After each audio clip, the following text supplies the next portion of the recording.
Ahoj. Tak.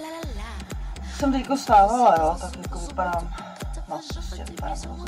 Objednala jsem si tady tu sadu na míchání matcha, no si na přípravu matcha. To je nějaká lžička. Tady to nevím, proč to má díru. Nepochopila, to měla asi být, nevím, prostě nejsem žádný Japonec. Je to nějaká bambusová sada. Tak si namícháme.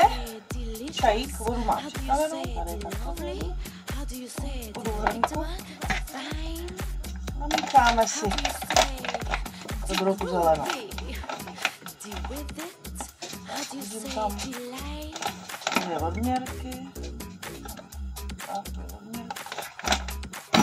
A budu míchat. Ale to asi musím ukázat. Jakože tak. Míchat a mícháme. A musíme to pořádně rozmíchat. Je to krásně zelenoučký. Špenátový čaj. Ze špenátových lístků. Japonci určitě na to mají nějaký grif, protože já to tady furt mám po těch stěnách. Ale Japonci, to jsou prostě frajeři. Vypadá to docela, už se to asi rozpustilo. Zkusím tou lžičkou. Jo, to už bude dobrý. Se to krásně rozpustilo. Když jsem to jenom jakoby šejkovala, tak mi tam zůstávaly takový kousky.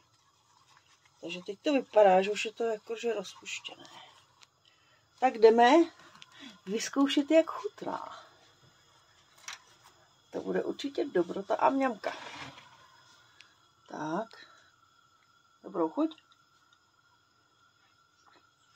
Na zdraví. Je to skvělé. Já mám tady šťávu.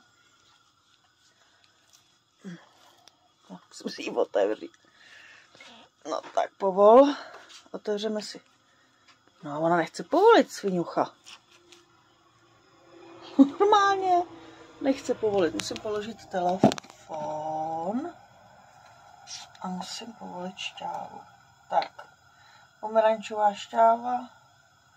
Dodá příchuť. Výborně namícháme lžičkou. No to, abych si to nevylila. Tak to jdeme ochutnat.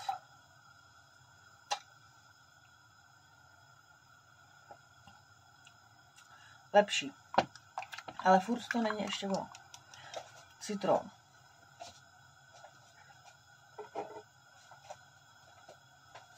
Citron.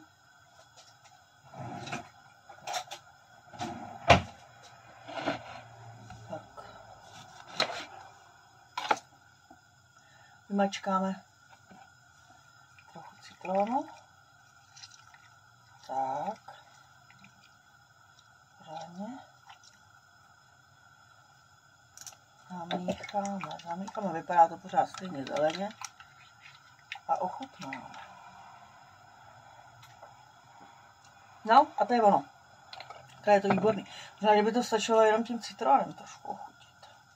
Bez té šťávy. Zkusíme zítra. Tak, dobrou chuť a na zdraví.